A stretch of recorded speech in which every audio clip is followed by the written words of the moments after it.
out on the campaign trail and interacting with voters. That's the key issue for many, and today Jeremy Corbyn laid out Labour's policy.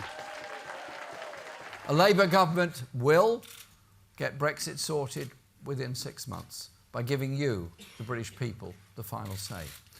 And despite what some commentators want you to believe, Labour's plan for Brexit is clear and simple. That clear and simple policy: new Brexit extension, negotiate new Brexit deal, and then new referendum, all within 6 months. But the line you can expect to hear much more of from Labour during this election was this crowd pleaser. Our NHS is not for sale.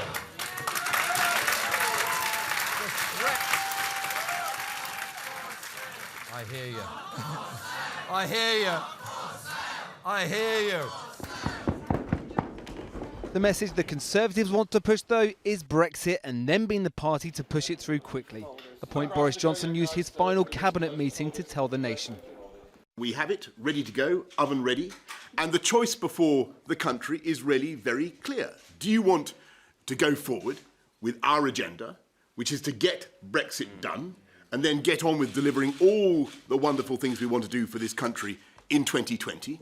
From smiling incumbents who want a quick Brexit to challengers desperate to revoke Article 50 and deliver a £50 billion, quote, Remain bonus for public services. When I look at Boris Johnson and Jeremy Corbyn, I am absolutely certain I could do a better job than either of them. The message from the Lib Dem launch: this is a leader who says she believes she can be Prime Minister despite only having 21 MPs at present. And however many MPs she has in 6 weeks' time, they won't be used to prop someone else up. I am absolutely, categorically ruling out Liberal Democrat votes putting Jeremy Corbyn into number 10. Last week, the gloves came off when the Brexit Party threatened to wage war on the Tories. Yet for round one of this election, they put the gloves on and headed to the Labour-dominated north. Why? If you were a Labour leaver living here, you've got every right to feel very, very angry. And I think those voters are much more likely to vote Brexit Party than they are to vote for a Conservative. Why is that? Because there's a cultural, tribal, blue v red rosette that goes back generations in families, whereas the Brexit Party is a coming together of people from across the political spectrum. A lot of our candidates in areas like this are ex-Labour supporters themselves.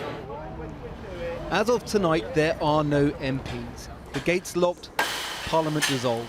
Hats off, strangers! When they return, it will be to a new Speaker, Sir Lindsay Hoyle. His presence in Parliament post-election, possibly the only certainty of this campaign. Now, throughout the election campaign, our fact-check team will be examining the claims made by all the major political parties and holding them to account. And we will report what they find. Ed Howker explains more.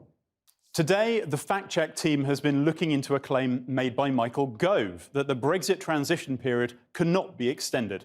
The senior cabinet minister was asked this morning on BBC Radio 4 whether the transition period, which is currently slated to end in December 2020, could be extended. His reply, no. As things stand, assuming we enter the transition period early next year, we will be approaching the end of that transition period. Could it be extended? No. Has Michael Gove forgotten what's written in the government's own Brexit deal? Listeners may have been left with the impression that there was no way the Brexit transition period could be extended beyond the end of next year. But the government's withdrawal agreement explicitly says that the transition period could be extended for up to 1 or 2 years to smooth our exit. Ministers say they want a free trade deal by December 2020, but may still extend the transition period beyond 2020 if a deal hasn't materialised. Of course, there will be no escaping this election on your TV screens, in your newspapers and from time to time on your doorstep. But one of the most important battlegrounds will be on social media. So throughout the election, this programme's new series, Target Voter, will be wading into the murky waters of digital political advertising to work out how you're being targeted online. Propaganda online has now become a standard political weapon, as the Cambridge Analytica scandal revealed. It has to happen without anyone thinking that's propaganda. Because the moment you think that's propaganda, the next question is, who's put that out? As those words by Mark Turnbull, then managing director of Cambridge Analytica, showed, elections can be influenced online. And all over the world, they're being mired in allegations of overspending, foreign interference, and downright lies. The question of how voters are targeted, by who, where, and why is now more important than ever. Just today, Facebook removed an advert criticising Labour's tax plans. It was posted by the Fair Tax campaign, run by a former advisor to Boris Johnson. It failed to state who paid for it, one of Facebook's rules on political advertising. As the campaign unfolds, this programme will show you how the digital election is being fought by the main parties and those supporting them. Take this interview from Good Morning Britain.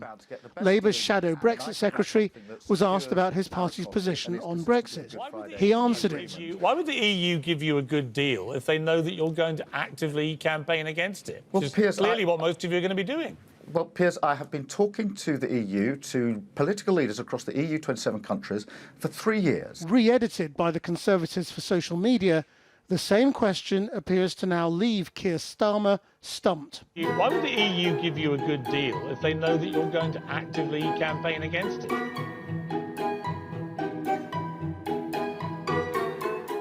Labour has also been facing allegations it misquoted and exaggerated figures taken from Channel 4's dispatches about the cost of American medicines to the NHS after Brexit. Our figure of 500 million comes from an analysis of figures from the World Health Organization of drug prices and what we know of the discussions that have taken place between the NHS and US drug companies.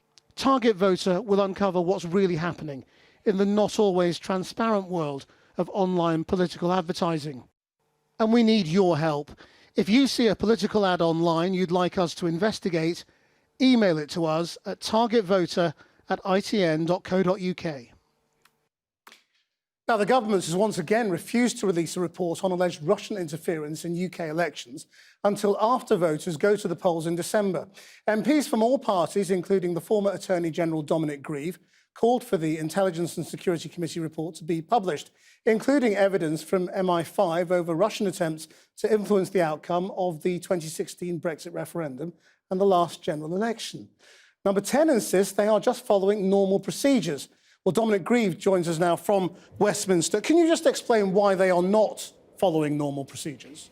Because the process of getting a report of this type out starts with a conversation with the agencies to make sure that it can be published in a redacted form which doesn't endanger national security. That also involves the National Security Secretariat. All that was finished in early October. And as a consequence, we were able to get the report to the Prime Minister for final clearance. And the previous practice has been that that final clearance is given within a 10-day period. Occasionally it's slipped by a day or two with an apology from number 10 Downing Street, but it's very unusual. In this case, we had no response for the 10 days. When we started to press because we knew we had to get it published today, at the end, we simply had silence and no explanation. And when I raised a point of order last week, the government then claimed that it would take 6 weeks. This is completely wrong. It's just untrue. And indeed, even today, they were repeating this in the chamber of the House of Commons and citing examples where it's taken 6 weeks between submission to the Prime Minister and being published. But the truth is that it was our decision not to publish immediately after the Prime Minister had given clearance because we wanted to fix a press conference and organise things properly.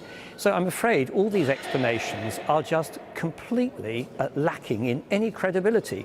The reality, I'm afraid, is that the Prime Minister has taken a decision, and I don't know why, that he simply will not publish this report when everything had been done to prepare for its publication correctly. Of course, you know what's in it. It's your report. So can you tell us, without telling us what's in the report, whether you think there is information in that would influence people's decisions in this general election? Why is it very important that we get to hear what's in it before we vote? I'm afraid I can't tell you what's in it. It's classified, and I've been making a criminal offence if I were to do so until it gets declassified for publication.